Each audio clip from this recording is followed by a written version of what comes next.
Welcome, everyone, to the Wealthy Speaker Podcast. My name is Jane Atkinson, and I am excited to be talking today to Kelly Charles Collins. Welcome, Kelly, to the podcast. Thanks, Jane. It's so awesome to be on your podcast because I've been watching ever since I decided to go into the speaking business.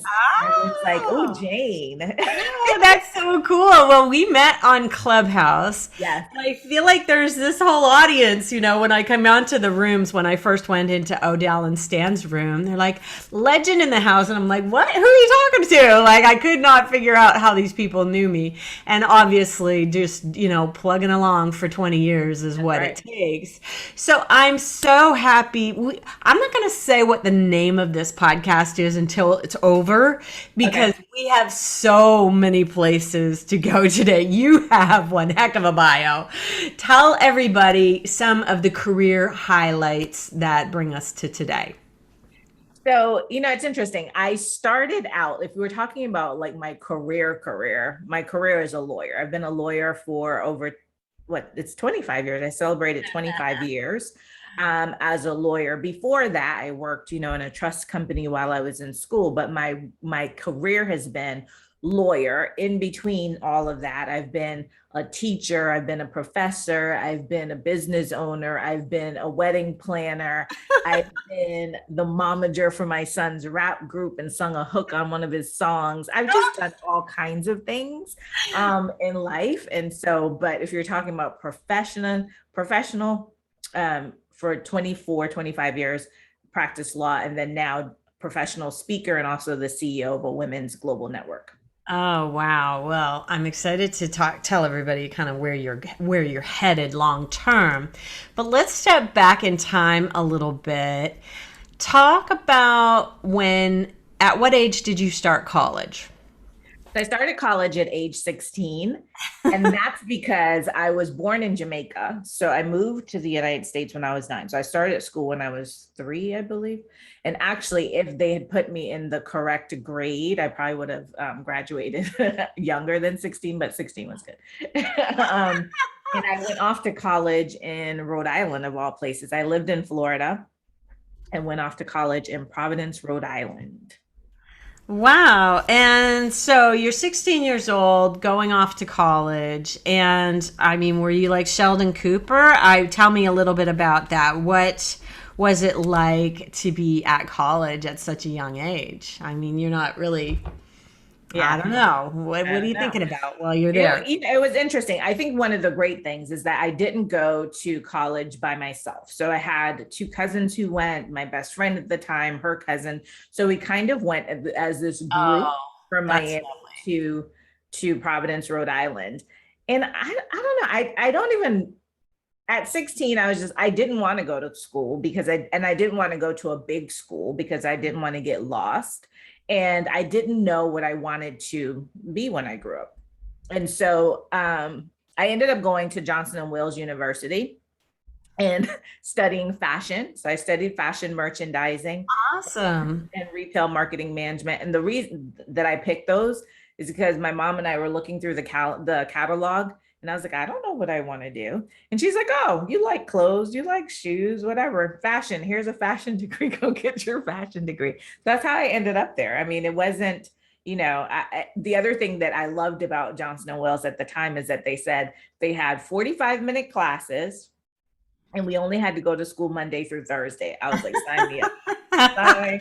Sounds like a pretty good school to Yeah. me. So fashion and Monday through Thursday. I'm Yeah. in. Yeah. Okay. So then, okay, talk a little bit about law school and what happened in between. I mean, Yeah. my goodness, so much happened to you at a young age. So, okay, so I went to law. I went to undergrad and I was 16. I graduated with my associates at 18, my bachelor's at 20. Okay. Again, still not knowing, what I wanted to do. I was 20 years old. I'm like, what do I do with my life? And so Johnson and Wales started that year, they were starting their MBA program. And again, it was like, oh, it's only a year, I don't have to do all kinds of stuff. I'm like, again, sign me up. Now it's funny, Jane. I hated school when I was a kid, right? When I was a little girl in Jamaica, I used to hide under my sister's desk and say, I wish the school would burn down, right? And so the fact that I could just, oh, yeah, no, sign me up for this school, right? Right. So I graduate in June of 1990. I'm supposed to start my graduate program in August, September, and in between that time, I find out I'm pregnant. Whoopsie Like, daisy. oops, So you're didn't 20 want. years old Yes, and you're pregnant and you're signed up for it. Was it an MBA you were going for, yeah, or were you going to be a lawyer at this point? no, my MBA. Okay, so and what happened next? So I had to decide, right? So I had to decide what I was going to do. And for me, it just came down to and, right? So I wasn't going to choose either or, it was going to be and. So I was going to have my baby and I was going to get my MBA. Just had to figure it out. And so it obviously it was not easy. I ended up, once I had him, I ended up being on government assistance. My car got repossessed. I Oh my couldn't God. afford childcare. There were days that I would take him in my carrier and put him under my desk. And thank God, so he was born in 1991. So, and I worked in a bank, in a trust company. And I had a female boss who basically just acted like that was normal to have my child under my desk. And I was lucky in that time, right? Because I was really afraid that I was going to lose my job once they found out. So you have a that I job and you're going to school, right? Yeah, yeah. At the same So, time. Oh yes, my. I would take him to work and put him under my desk. So if I didn't have a babysitter, I was lucky again to have cousins and friends, and at that time, sorority sisters who would help me when they could. But when they couldn't, I had to do what I had to do, right? I had to Yeah. go to work, so he had to go to work. Same thing with school at night. I would take him with me to school. One of my cousins and a really good friend were also getting their MBA. So we would take turns taking him out of the classroom. We say it was, to give him a rest, but it was just so we could get out of class. Because he was a really good baby. He didn't make any noise or anything. But those are just things that I had to do, right? You just do what Yeah. you do. You had to do what you had to do. Okay, so then you decide to go to law school. Okay, so Yeah. you get a degree, then you get a master's Uh-huh. And business. so I decided to go to law school on a whim.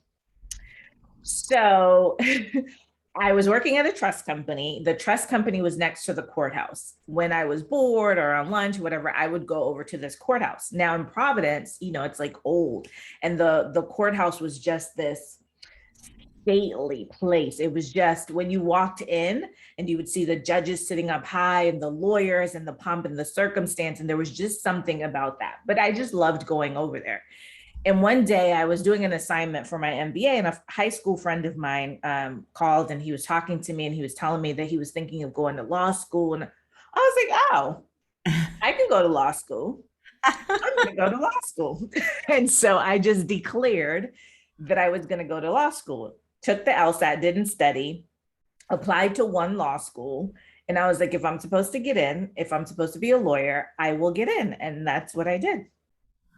Oh my gosh. And you practiced law for 24 years. I So, did. she calls it a whim, but she practiced law for 24 years. So, I just watched the really awesome Netflix special on Ruth Bader Ginsburg. Did you Okay. ever have you seen that yet? No, I haven't. It's so good. I think it was it's called On the Basis of Sex. Okay. And what she went through to become a lawyer, they said on the first day when they're all sitting there, I think there were four women in her class of hundreds and hundreds. And they pointed to the women and said, you're going to have to prove why you've taken a seat away from a man. And so when you went to law school, were there very many women and were there very many black women? No. So when I went to law school, so I went to law school from 93 to 95. So again, I graduated law school early. I graduated in 2.5 years. What? Um, so when I went to law school, there weren't that many women. And I think in my class, I was one of three Black people, I think it was, but there weren't very many of us in there. And it's so interesting because for me, I was just like, yeah, I see it. and the school knew. And so they would put me in all kinds of things. Like, they put me in their catalog and they had me on their, Oh, they were showing they were they were woke way trying, back then. They right? were trying to be diverse, Yeah. but it was just you and Yeah. two But other you know, people. but one of the things that I've learned about that, and I know it's hard, right, to be the only. But Hmm. what I have really taken on about that whole thing is that I can choose to be seen or to be perceived, by myself or others as the token, Yes. or I can choose to be the expert, I love that. And right? So I think if that's a I'm the only great, one, if yeah. I'm the only one, then I'm the only one with these experiences. I'm the only one who could speak from a place of power and knowing. Mm. I'm the expert. I love that. That's a really empowered view. And what you do now in your quote unquote, we'll call it your day job, Job. is tell everybody what you speak about in Yeah. your day job.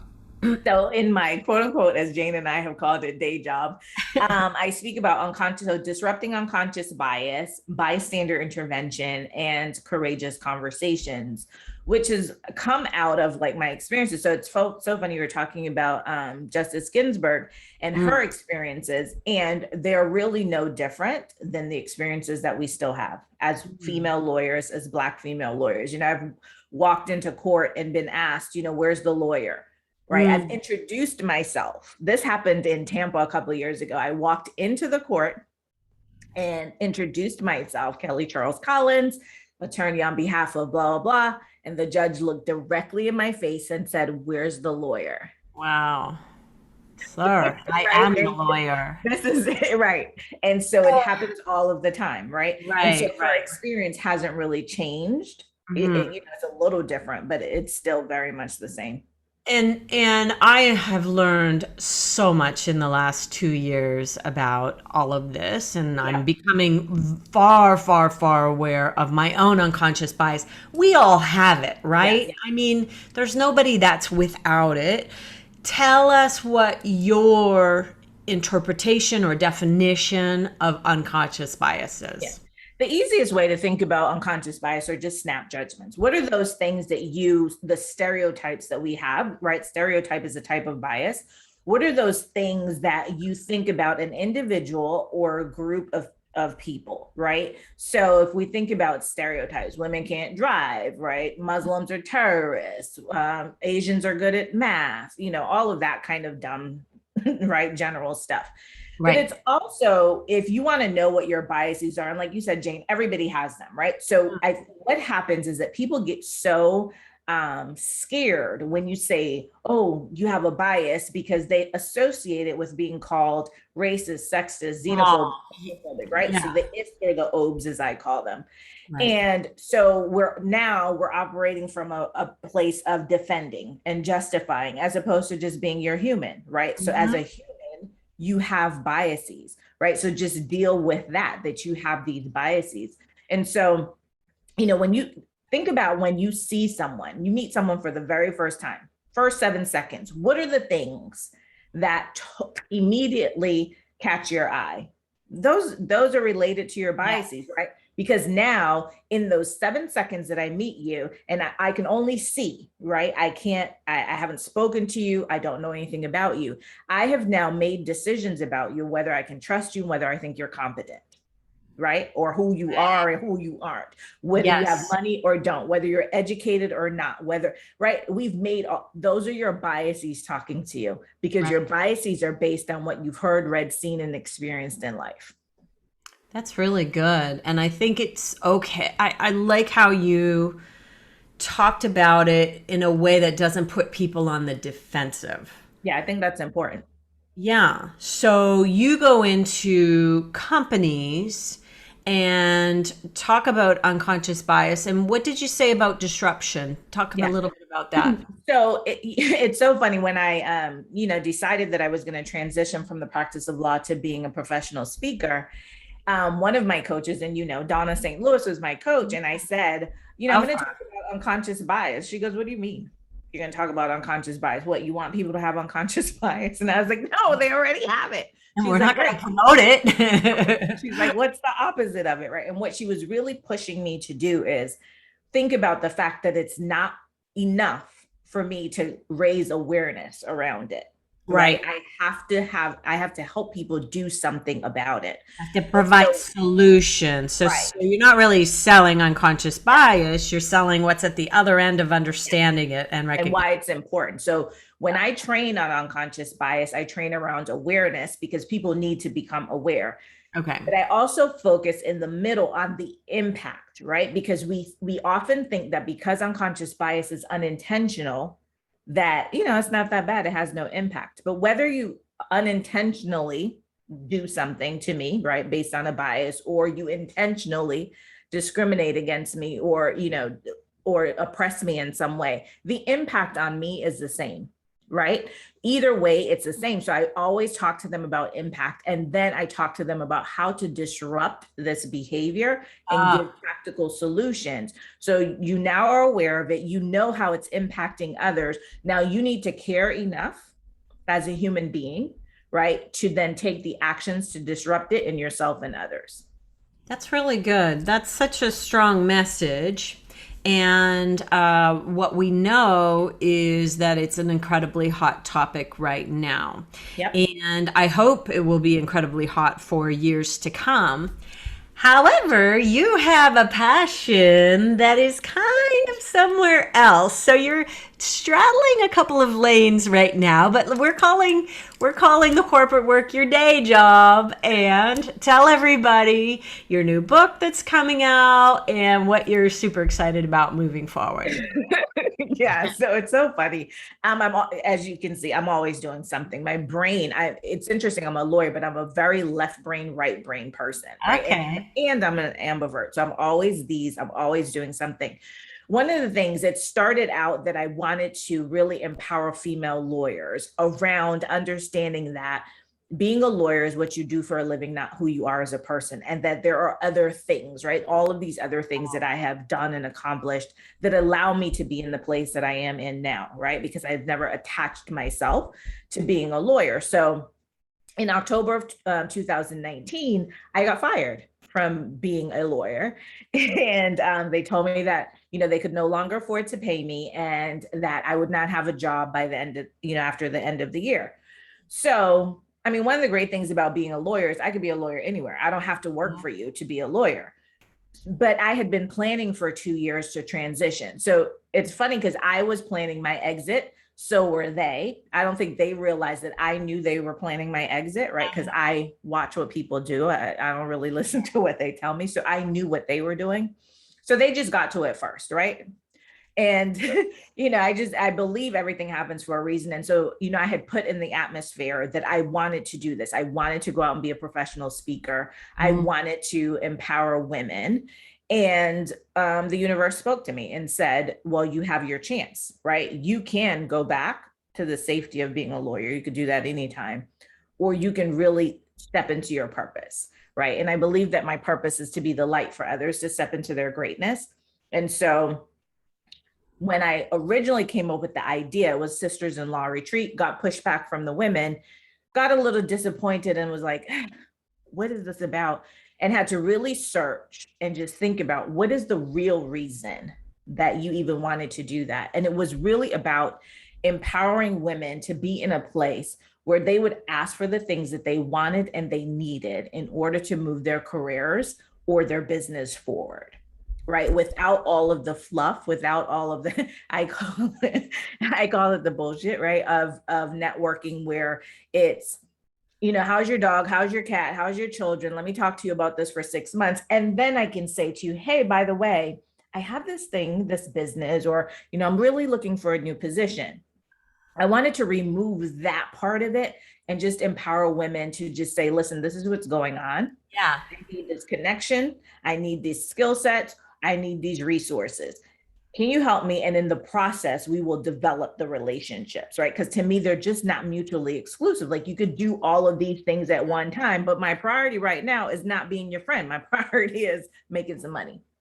I love that. There's so much in what you just said, and I want to circle back to identity in a second. But tell everybody the name of your new book. Oh, my new book, which is coming out, is Unapologetic AF 34 Ways to Unleash Your Inner Badass. And the 34 ways are what I call my Kellyisms. So anyone who knows me, hangs around me enough, knows that I say certain things all the time. And so those are the things that have helped me through those ups and downs in life, right? When I got fired in October, it's not the first time I got fired from being a lawyer with a six-figure job. It happened before when I was in Atlanta. And then that's how I started my wedding and event planning business. I was like, all right, gotta go do That's something. funny. You So, crack me up. You have ridden a very resilient roller coaster. And one of the things I want to identify is that identity, you've never really gotten hung up on like being a lawyer.